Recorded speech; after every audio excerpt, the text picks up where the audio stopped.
welcome back to the program. We are here 17 days out from the election. You and I have done this, I feel like 5 times now, in the run up to a presidential election, pretty close anyways. Yeah. And let's start. I know you've been writing a lot about this. Let's start with this Trump's town hall that took place just a day or two ago. We should also say that was this the town hall too, where they filled it full of Trump voters? I don't think it was. There was another one that he did with women. There were 2 of them. Yes. Yeah, there were 2 of them. The women one was filled with his supporters. The Univision one was not. And then there was one earlier, as I'm sure you guys have discussed at length, where he had a little musical interlude, as CNN called it. Oh, yes. So there were 3 town halls. Interlude implies that something happened after that. I think he just walked off. So it's not really an interlude. It's more like I took 3 questions and then we just blew it out. It just became a concert. Can I just say one thing about that? We don't have to talk about that. I'm sure you've talked about it, but I think that the reason he did that is because at the Kamala Harris rallies, they've got a DJ, sometimes outside the hall and always inside the hall. Oh. And it gets the crowd excited. And there's a lot of tweets and various, sort of moments that are being recorded of people dancing and having a good time in the lines and in the hall. I just think he saw that and thought, hey, I can do that. Play some Pavarotti, get the party started. But Heather, that's the point, though. Why is he playing like the most depressing music of all time? Sarah, in the arms of the angel, whatever the hell he was playing. The Leonard Cohen's Jeff Buckley, Hallelujah. It's the stuff you put on when you want to cry, like with your mom or something like that. I know. Well, you know what? I think that this is what I've read anyway. That this is the playlist that he's been reported to do. DJ nights at Mar-a-Lago. He gets the paid crowd in there and whatever, and then he comes down and decides to, do a little spinning or, button pushing. And this is his list. I mean, this is his playlist that he plays for his crowd.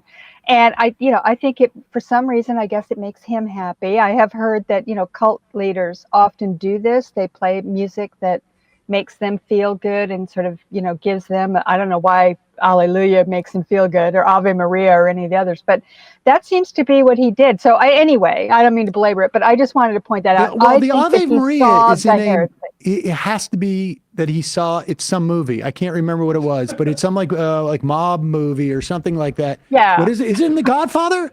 Is it? Yeah, that's what it is. He saw it in The Godfather. It's very easy to figure out what these songs are about.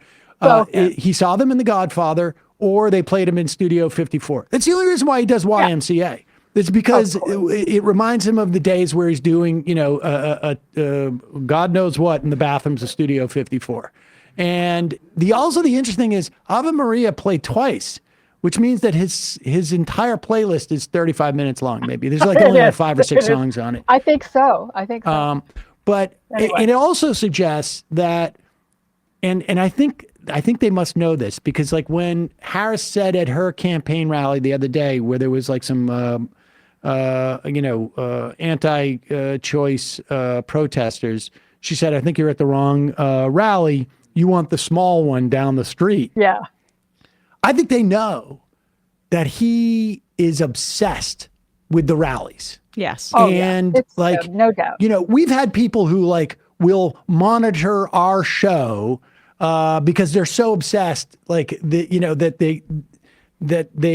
they're having some type of feud with us in their minds, and they're monitoring our show, but they're doing it sort of surreptitiously. And it's the only thing I can think is this is very odd behavior. This is, and Trump, you'd think you're running for president, there must be more for you to do. But they're saying this morning that they're canceling all these events that he's doing out of exhaustion. That was just reported in Politico. He's just saying, I won't do anymore. I can't do it. I'm exhausted. Sounds like depression. Yeah. There was a great thread about this. Been there. People are missing that. Yes, he is losing it slowly, but he's also extremely depressed. And the rally stuff, I think that's what you're hitting on, Sam. that's like a dopamine rush for him, where he feels beloved. And he's been obsessed with the rally size since day one. His first like insane lie was that his inauguration crowd was larger than Obama's. So this is the kind of thing where he's been in public life as a presidential candidate. I know he ran reform in 2000, but like he's been running since 2015. It's nearly 10 years at this point. There's a lot of information on what to trigger him with. And it seems like, Harris is capable of doing it in a way that Biden hadn't been able to do. Yeah. Okay. Yeah. So with that said, he did one town hall that was apparently so packed with Trump voters that Fox had to cut around people saying, I voted for you yesterday. Now I have a question.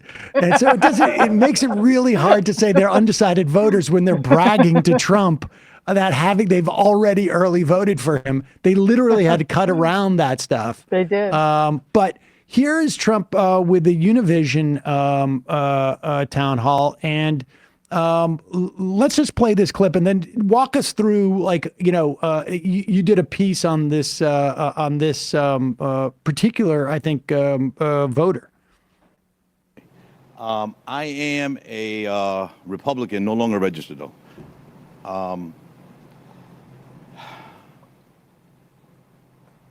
I want to give you the opportunity to try to win back my vote. Okay. Your, I'd say, action and maybe inaction during your presidency and the last few years sort of, was a little disturbing to me. What happened during January 6th and the fact that, you waited so long to take action while your supporters were attacking the Capitol. Coronavirus, I thought the public was misled during coronavirus, and that many more lives could have been saved if we would have been informed better. And also people in your administration who don't support you. I'm curious how people so close to you and your administration no longer want to support you, so why would I want to support you? If you would answer these questions for me, I would really appreciate it and give you the opportunity. There's, your own vice president doesn't want to support you now. Thank you, Ramiro. So the people that don't support a very small portion. We have a tremendous, about 97% of the people in the administration support me. But because it's me, somebody doesn't support, they get a little publicity.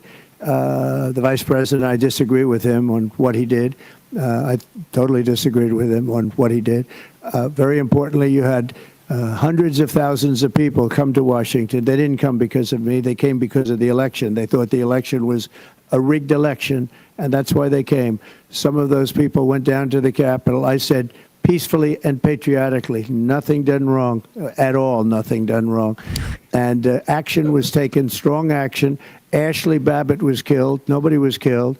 There were no guns. Hold on for a second. There's a couple of things that we need to sort of just. I know. First off, the vice president was wrong. We disagreed on, I guess, presumably, I wanted him to reverse the election for me. We disagreed strongly, and then we disagreed, and then as he says, Ashley Babbitt was killed, a complete non sequitur, and then he says no one was killed. You can see the woman as they're panning it through. There's a woman in the audience going like, "What?" Yeah. And but this is, it's amazing to me that these questions he has not been subjected to these specific questions, it seems like, ever before, which is stunning. It is stunning. And this particular town hall was the best one we've seen by far, in my view. I think I watched them all, as torturous as that is. These were the best questions of that I've seen coming from the public. I mean, and it wasn't just this one. There were a couple more that were really good too, and he was extremely uncomfortable. I mean, he rattled off his usual litany of lies, but the reaction. I mean, one of the reasons that it was good was because Univision actually did reaction shots in the audience, which you never see, right? Except for people going, So that was pretty good. And that reaction cracked me up too. I mean, this woman goes, huh? Yeah, what? All right, well, let's keep playing it. And keep playing it, because that's the most important part is coming up. Yep. And patriotically, nothing done wrong at all. Nothing done wrong. And action was taken, strong action. Ashley Babbitt was killed. Nobody was killed. There were no guns down there. We didn't have guns. The others had guns, but we didn't have guns. And when I say we, these are people that walked down. This was a tiny percentage of the overall, which nobody sees and nobody shows. But that was a day of love from the standpoint of the millions. It's like hundreds of thousands. It could have been the largest group I've ever spoken before. They asked me to speak. I went and I spoke, and I used the term peacefully and patriotically. If you look at the Democrats, what they say, you look at Maxine Waters and you look at Hillary Clinton and you look at what they say, and they don't put that on. They only put Republicans on. But they couldn't get me because of the fact that I said everything's got to be peaceful and patriotic.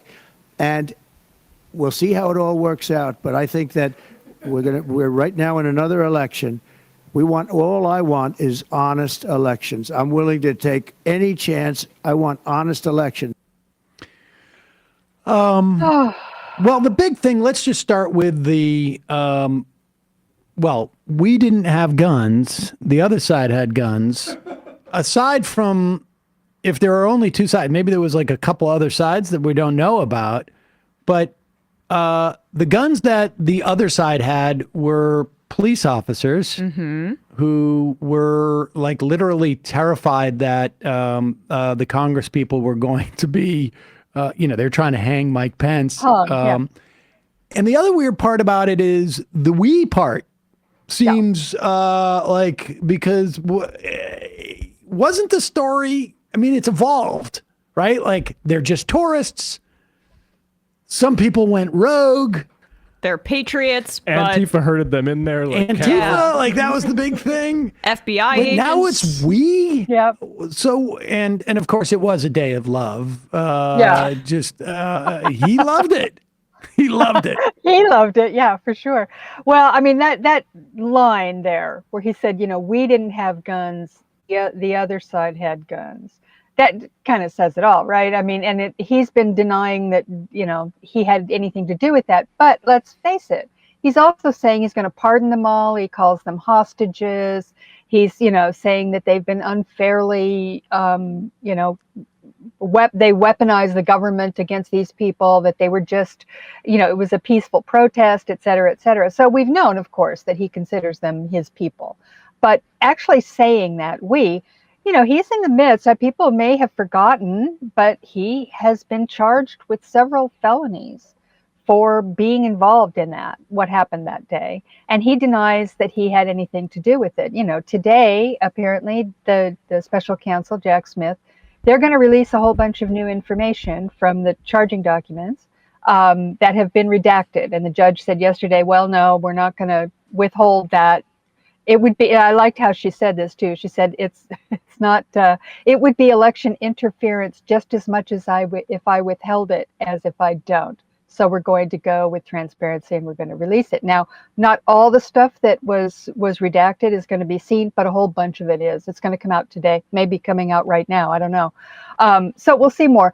All that means is that, Jack Smith is probably watching that. And that will make its way into the case. There's Donald Trump on television saying, we didn't have guns, the other side had guns, clearly indicating that he identified with, and as we all know, was the leader of that group that went into the Capitol to fight like hell, as he said on the dais that day. So that was interesting.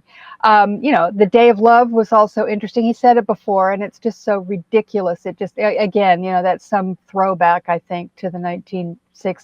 I was just thinking, it sounds like flower it's a day power. Of love. Yeah, exactly. It's a day of love, and so, this is his explanation. 97% of the administration is for him. I mean, really? I mean, have they done? Well, it depends on how you want to count, right? I mean, there are like 10,000 people you bring in. It's half the previous ballot, but but it's also like what Jack Smith has already released in, I guess it was 2 weeks at this point. It's already enough. I mean, it's just amazing to me. Of course it is. the fake elector scheme, he wanted to replace electors with Trump loyalists, the ones who are there to represent via the Electoral College the will of the vote. He tried with dozens of court cases, immediately thrown out of court to overturn the election. And what the Jack Smith indictment showed so clearly is that Mike Pence called Trump on the morning of January 6th and said, I'm not going to do this.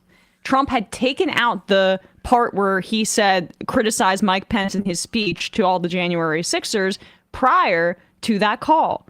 Pence called him. He puts it back in the speech, knows that Pence says he's not going to do it, then says to all that mob, Mike Pence has got to do the right thing, goes back in, hears that the mob is chanting, hang Mike Pence, and fires off a tweet, again, inciting violence against Mike Pence. The way that he laid it out in the indictment, it's so clear what the intent was.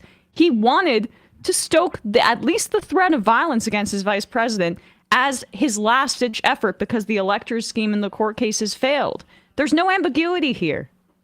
Oh, there isn't. And believe me, he was on the horn with Steve Bannon through this entire period. And Steve Bannon was out there on his podcast telling, it's highly, it's a very successful podcast telling people, buckle up. It's going to get crazy out there, ginning up the crowd. So, of course, and, this is, it's obvious. I mean, I think we all know that for whatever reasons. Well, we know what the reasons are. Because the Supreme Court has now claimed that, he may have been, we don't know for sure, but it may have been his official duties to try and hang Mike Pence. So we'll have to go through the entire legal process to see whether or not they'll back that up. I won't be surprised if they do. But yeah, it's bizarre. Yes. One thing that occurs to me too about this, the Jack Smith thing, is that we're about to hear for the next week how if we had seen pictures of Hunter Biden's testicles, that the 2020 election would have turned out differently. But here Jack Smith is laying that stuff out. It's going to be interesting to see if that is, how much we are subjected to that, I guess we should say. Well, that's a good question. I don't know. What is that? Are we getting up other extra sound coming in? No, I don't think so. Is that microphone on? No. No. All right. Well, whatever it is, we're okay.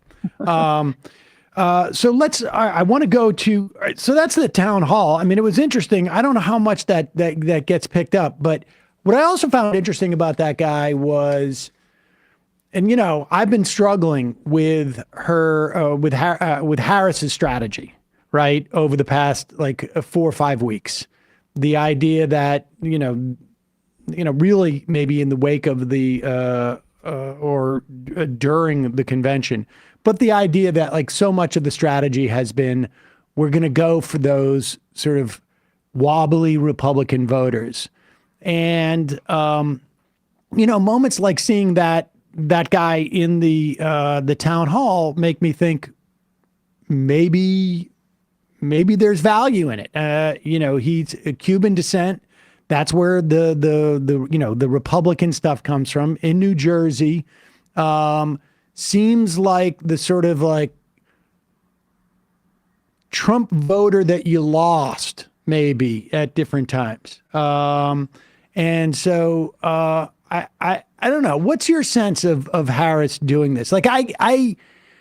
It's a trade-off, right? I mean, for every person who might be swayed by Liz Cheney, maybe you're, picking up, maybe you're losing half a Democratic voter or something. I don't know. I mean, I'm like you, of course. I think anybody on the progressive left is kind of going, Liz Cheney. Oh my God. I called her the most dangerous woman in America in a piece I wrote about the fact that I thought she might be the first woman president at one point. She was, that becoming that powerful in the Republican Party. But from what I understand, and you don't know what anything you're hearing is true, that in the data that they have and the focus groups and what have you, that there was a group in there of people who were gettable, that particularly January 6th seems to have just clicked for them in some way that, I don't know, just the picture of those people storming the Capitol, tearing down the American flag, hitting cops over the head with American flags, that kind of stuff. For whatever reason, why it took that to sort of, make them realize that Donald Trump was a complete, monster, which he really is. They were seeing this group as being gettable in this, and reminding them of January 6th, and then giving them, some validators and a quote permission structure. I hate all this jargon, but that they could maybe persuade some of those people to come over. Now, whether it works, we don't know. But I think they were literally they're saying anyway that they were seeing this in the data, that this was a group, and it's so close that they were just figuring we got to go. The other side of that, losing the progressive side, I think that the Harris campaign, and I sort of feel this way too, I just feel like progressives are smart enough to know that this, whatever, we'll fight with Liz Cheney later. If she starts demanding things, we're not going to stand for it. And I've kind of heard AOC saying a few of these things, kind of like, we're here for now, and we'll be behind you all the way, but don't think that this, any kind of capitulation to the right in terms of this campaign is going to hold. Now we'll see. And I don't, Harris isn't exactly a super progressive. I mean, she's sort of mainstream Democrat, I think. But I think that progressives are they're just going to hold their noses, put their heads down, and they're not going to take a chance that Donald Trump could be reelected, especially the nuttier he gets. They're just not going to do it. And I think it's taking them for granted for sure, but maybe this campaign is just not what's going to happen. What I do think, though, and going back to the Univision Townhall, which is one of the reasons why I thought it was so good, was that this group of voters, not just that guy who was a former Republican or a, on the fence Republican, these are Hispanic voters, Latino voters, and there are a number who are apparently, thinking that they might vote for Donald Trump this time. It's concerning. Harris did the Univision Town Hall a week ago, and she was very effective. In fact, the same guy who asked that question was at the Harris one too, and asked her a question. Very substantive answer. It wasn't the same question. It was a different question, very substantive answer, took it very seriously. And, I think it was impressive. But the questions that were happening in this town hall, in the one with Trump, exposed something that I hope a lot of Latino voters did see. I hope they were able to see this, or at least see clips of it. Because what it exposed was, first of all, Trump's complete and total ignorance about the actual issues at stake for Hispanic voters. He just, I think we know that, but he really exposed it. There was one gentleman there, and there were a couple of questions that were great. One of them was that he asked, what do you say to the parents of shooting victims about your gun agenda? And he said, well, I'm a big supporter of the Second Amendment, and people, people need their guns. We won't be able to take away their guns. People need their guns for entertainment, for sports. I mean, he said that. It's like, whoa. And, there was a bit of a gasp in the audience. And then there was another one, and this is the guy, I wrote quite a bit about him in my piece. He's obviously a farm worker from California. He's from Santa Maria, California. Played that yesterday, yeah. Yeah, an older guy, 64 years old, and said, I've spent years working with my hands, picking strawberries and chopping broccoli. Who is going to do that work if you deport all the people, the migrant workers who do that work, and how's it going to affect the cost? And Trump was stumped by this and ended up saying something very interesting, because he said, I want all the workers to come in legally.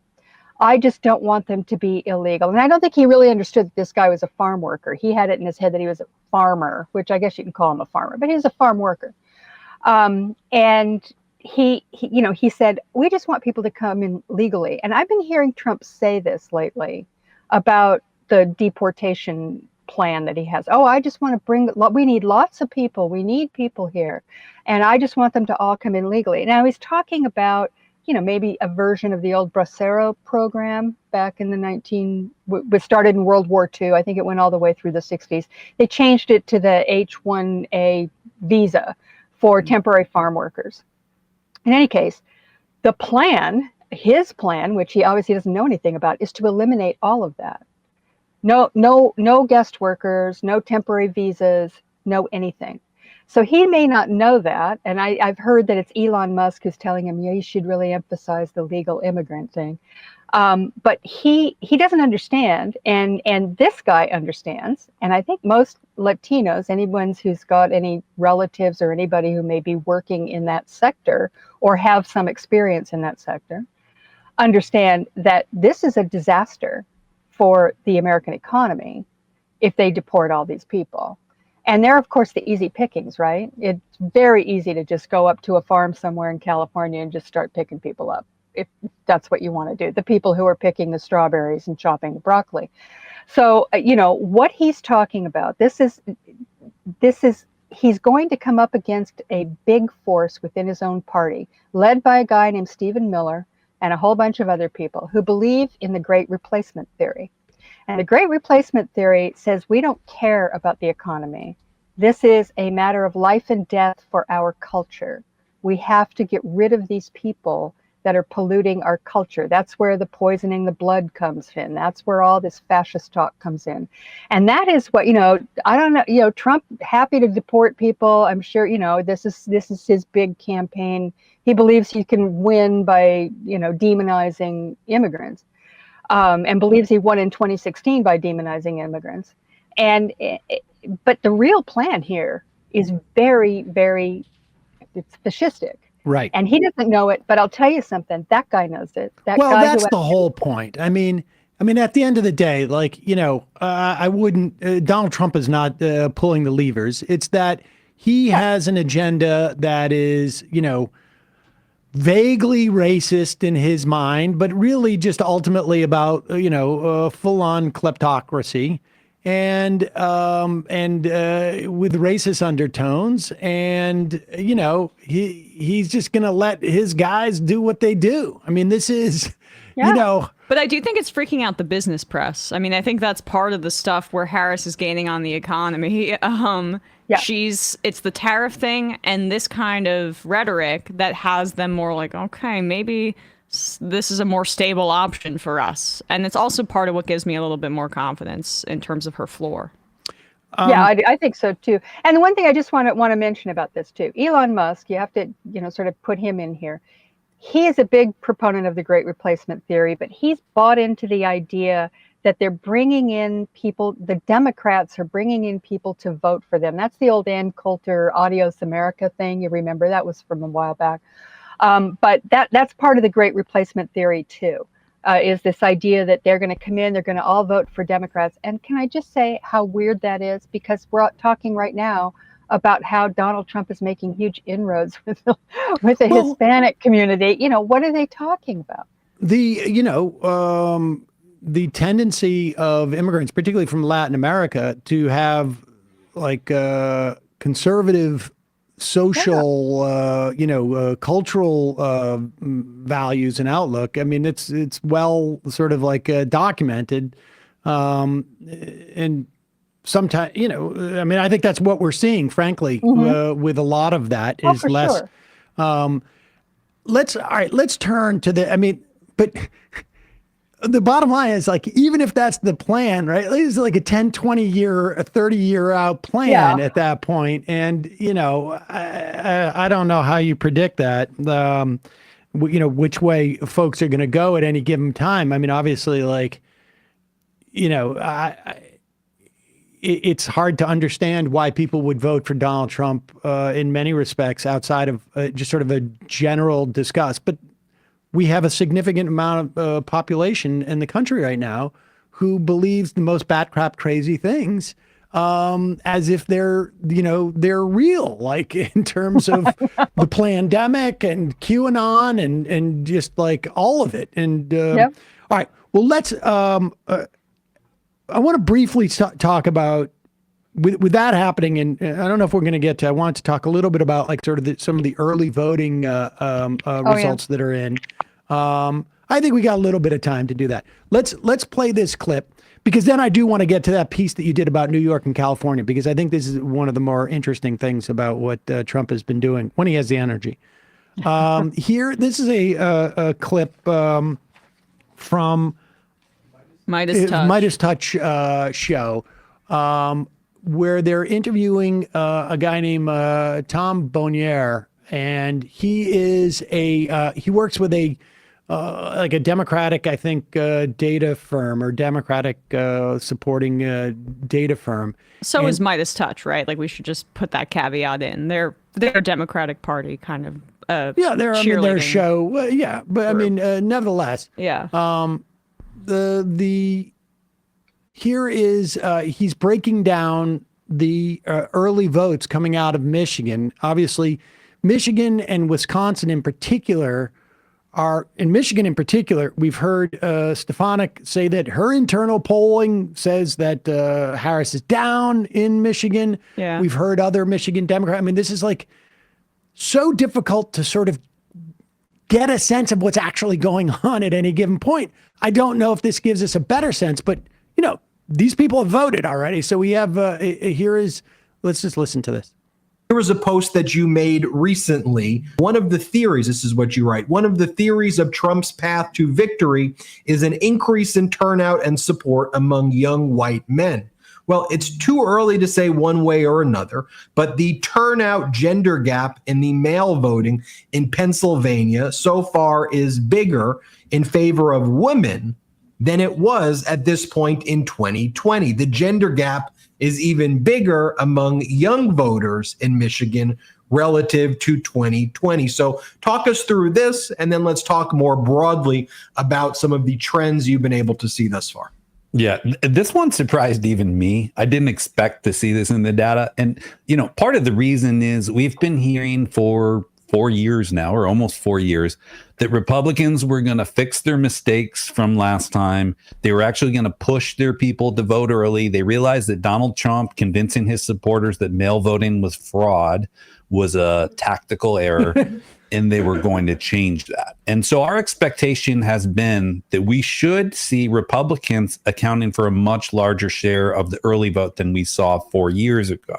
And we can get back to that. But the second element of this was this case that we've been hearing that, low propensity voters, as they call them, voters who generally don't turn out at higher rates, are actually much more likely to be Trump supporters, especially younger men, especially younger white men. You've seen Trump going to the UFC fights, the Joe Rogan stuff. They're really spending a lot of time, effort, and energy in appealing to these voters.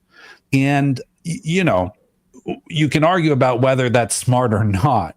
But in the end, if what they're doing is effective, you should be seeing that showing up in this early voting data at this point. Again, in Pennsylvania, in Michigan, in these key states, you're seeing several 100,000 votes have already been cast. So it's not a small data set at this point. So I was shocked to see when we looked at the early vote data, again, especially in Michigan and Pennsylvania, and we looked at these younger voters, we actually saw the gender gap has flipped.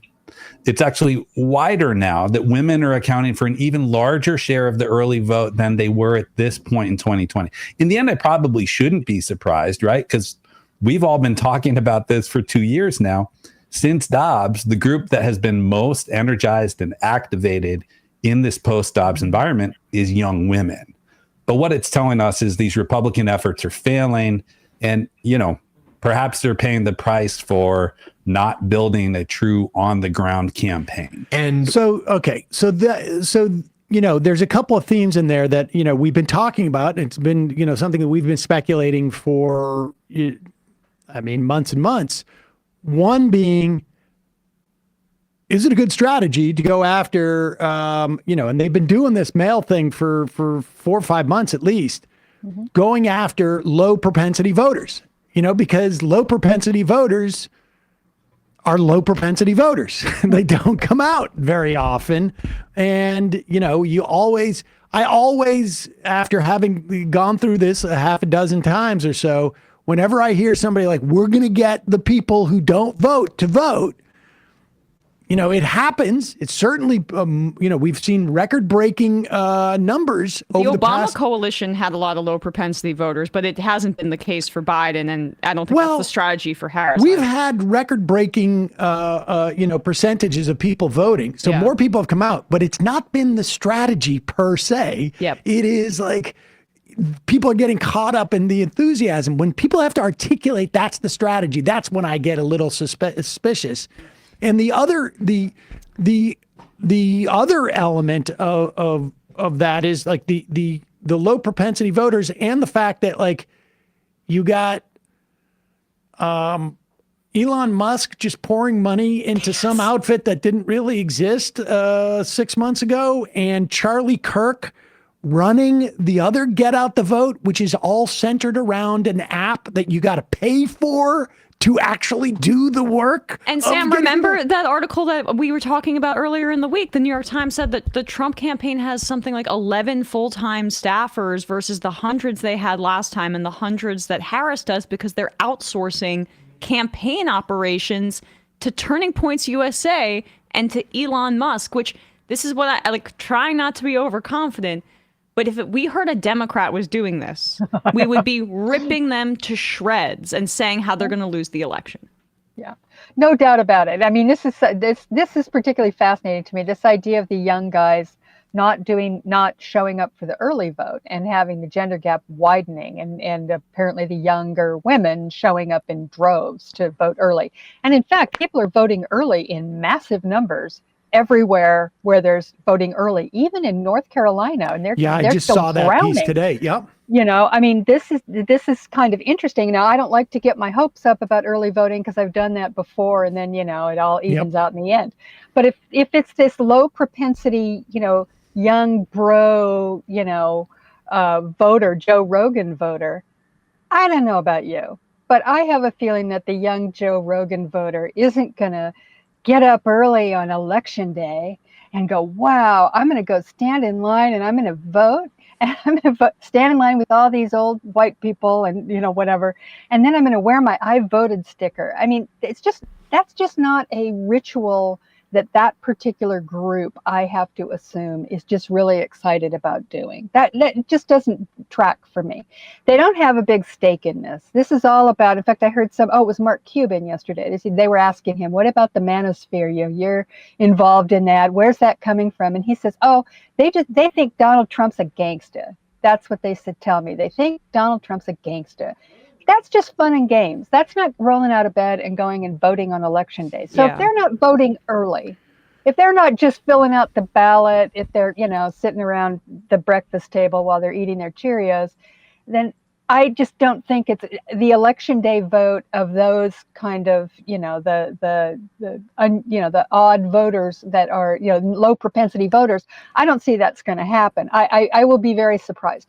Having said all that, what is interesting about this strategy is that Donald Trump signaled this many months ago. This is all about him. He had said, what he wanted to focus on was election integrity. And he wanted, when they fired Ronna McDaniel, that's what it was over. Ronna McDaniel wanted to have a real field operation. She had set it up that they were going to have the usual stuff like every campaign has with paid people, and they were going to do the normal canvassing, et cetera, use the same voter file. Absolutely not. He didn't want that. He wanted all the resources to go to election integrity, meaning, of course, intimidation, vote suppression, challenging the vote after the fact. That is where his focus has been. He has said from the beginning, don't you worry about turnout. I will bring the turnout. So this idea that somehow later in the game, and there was a rule change by the FEC that said that you could do a little bit more coordinating with outside groups. Yep. So that enabled them to designate Turning Point and Charlie Kirk, the young man guy, right? I mean, he's the one who supposedly got the The inside. You did a great job with Kari Lake in Arizona. We should no kidding. People. And by the way, he's now been demoted. I mean, they had him in Wisconsin. I think he was in Wisconsin, Arizona, and one other state. Now he's just in Arizona, I think. I think Elon got rid of him and said, get out. And he took over. And Elon took over like a month ago. I mean, this is really recent. And the whole idea there, now he's paying people in Pennsylvania to get on this list, which apparently is sort of, it's a gray area, legal area. He's not paying people to vote. He's paying people to sign a petition. And in that petition, they get the names of whatever. Encourage liberals everywhere in Pennsylvania to go sign up, get your $100. Yeah, you get, I think it's like $50 in Pennsylvania. 100 now. He's raised. Is it $100? Yeah, $100. So they're go basically, the way they're trying to identify if you are a potential Trump voter is by getting you to sign this list. They'll pay you to sign the list. And then presumably they're going to come and try and get you to go out and vote on, you're going to be on the list. You're going to get spammed. You can go get a what do you call it? You can get a burner app on your phone for a fake number that only costs you a couple of bucks. I mean, I'm talking, this is a business. This is one financial advice I'll give you. You get the burner app, you do it for 1 month, you put in the fake number, you get your burner email address, you make your $100. Although I will also say, you got to trust Elon Musk to send you the check, which I think is dubious. But, right. Get it in cash. Yeah, get it up front. and just understand that, like, you're also not only getting paid to do this, after your burner app and your email, your fake email address, maybe you spent $10, $15. You're still going to get 100. That's 85. This is a pure profit play. And you're also tying up their resources. Exactly. Not just in terms of the dollars, which he has an endless amount, but they're gonna be spending their time trying to get you to vote. And the best thing for you to say is, I'm leaning Trump. Yeah, just the fact that they're doing this at all, that tells me that they don't really have a good list. They don't know who they're targeting. They're trying to find a way to target more people who are low propensity voters. I mean, this seems pretty desperate to me. But it also sounds to me as if Elon walked into an office and it was like, I was up last night, completely out of my mind on ketamine. And I had the greatest idea. What we can do is pay people to tell us if they're potential voters, not to vote. And this is what we're going to do. And you can see everybody around the office go like, yes, great idea, as they're banking like 5 times what they would normally make anyways to do this type of work. It really reeks of that. All right. Last thing I want to talk about, just briefly, because we have a musical guest waiting for us who's tuning his instruments now. Yes. New York and California. Yeah. Trump has been going out to Long Island. He was in California a week ago. Colorado too, which is considered safe blue. Yeah. He's in these safe blue, but New York and California have more Republican Congress people than they should. Yeah. And at one point, like, I think we had this conversation, and for the first thing you're thinking is like, oh, he must be, this is the way that he gets buy-in from the Republicans. He's going to try and help with a Republican majority, but that's not really what it is. He doesn't give a crap. Well, that's the other thing. After, you think like, wait a second.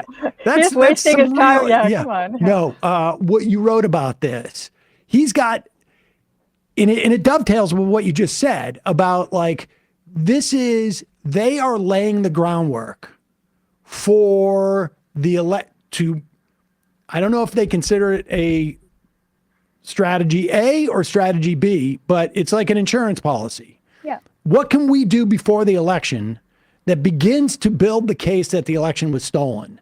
And how do we basically carry through on the plan that we had last time, which was, shoved together, and, Rudy Giuliani was running it. Now they're professionalizing this more. Yeah, absolutely. And they're just, they're just trying to cover their bases here. And there are seats in California and in New York that are very flippable. to the Democrats, and there's a very good chance that some of them will, if things go, the Democrats' way. So he came out to Coachella and left his people stranded in the desert for hours after the thing, and they all had to walk 5 miles to get to their cars. He's going to do the big Madison Square Garden Nazi rally. And, part of the reason for this is to try and boost those Republicans, give them a little bit of something to say that, yes, he's here, he's in play, try to help them win. Because I don't know if people remember this, but the new House is seated on January 3rd, which is 3 days before the certification. So if they can have Mike Johnson in there, it gives them a number of opportunities that may present themselves. Now, obviously, Kamala Harris is not going to be, Mike Pence, so that's off the table. If she wins, that's kind of it. But there are other things that Mike Johnson could do to gum up the works. And, there are lawsuits that can be filed refusing to seat certain people in the House. They've asked him about this, and he's very evasive, very strange in the way that he's answering questions on this question.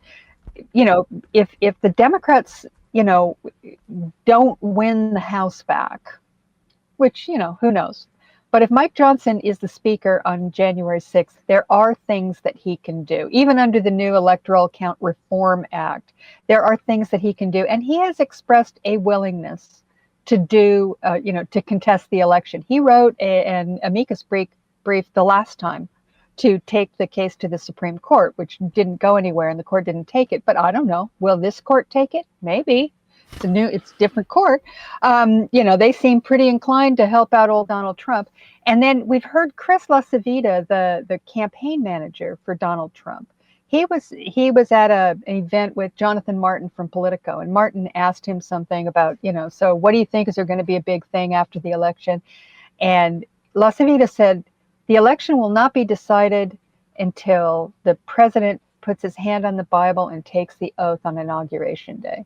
That's when the election will be decided. So you tell me. I think Donald Trump, if they told him, hey, we need to do some big rallies in California and New York, he's thrilled. Oh, I'm going to play the Garden, do whatever. We got to keep those, got to help those House seats.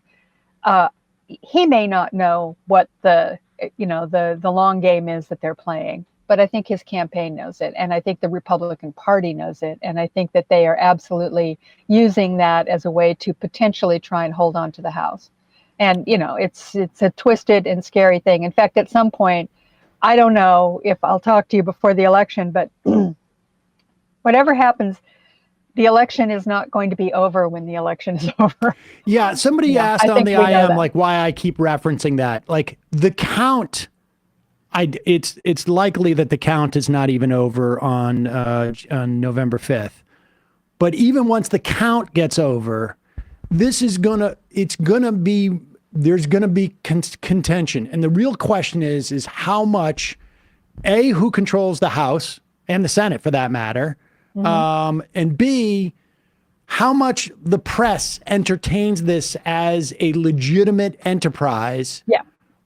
And frankly, some of the federal, some of the state courts, but although we've seen some good indications, at least out of Georgia, as to, how far they're going to go, how much the media entertains this notion. I mean, you and I remember the 2000 election, and how much the media's coverage shaped the sort of like the default, right? Like, when George W. Bush's cousin, Ellis, I think his name was in charge of who calls the Fox News election coverage, they called it for Bush when it was clearly not clear who won Florida. Like it's still not in my estimation. It was Gore, but that created a default so much so that the Supreme Court even said, like, well, if we allow the count to continue, we're prejudicing George W. Bush because he's presumed to be the winner already in Florida. It's interesting you bring up Fox, though, because that is what set Trump off when they called Arizona in 2020. They were the first to call Arizona. So were they effectively bullied? And does Fox try to lead the charge on a more 2000 style election denialism right Absolutely. from the get-go because Trump bullied them into they fired submission. all the people who made the call. They fired the people who made that call. They're not there anymore. So yeah, of course, Fox will not do that again. I can guarantee it. That will not happen. And we don't know what will happen. I mean, and in fact, going back to the idea about these House races, California's count takes, a couple of months sometime. Yeah. I don't know what the deal is, but for those House races that are close, we won't know that for at least a month and maybe longer. It takes forever to count those votes. So, this kind of churn and all these questions are going to go on. And by the way, Trump has a whole, this is what I'm saying, the election integrity part of his campaign, that is where the energy has gone, where they have got lawyers, set up all over the country, ready to contest the vote wherever they can, any close election. Yeah, and they're doing it already. Almost 200 suits across the country already. And they've got more in the hopper, ready to go if they're close. So, that's the thing I think everybody needs to sort of, one step at a time. Let's, try and win the election and maybe win it enough so that this is not going to be as easy for them. But if it's going to be as close as people say it's going to be, this is going to be a very, very arduous post-election period for everyone. And we don't know what's going to happen. That's not even counting the cult members who are ready to take up arms if they don't get what they want. So, it's going to be fun. Heather Parton, Digby, always a pleasure. We'll, of course, link to Hullabaloo and to your pieces in salon.com. Thanks so much for coming on today. Thanks for having me. Yeah. Good luck. Yep. Hey, folks, don't forget to hit the subscribe button and check out our daily show. We do it every day at 12 p.m. Eastern for about 2.5 hours. We even take phone calls. You should check that out.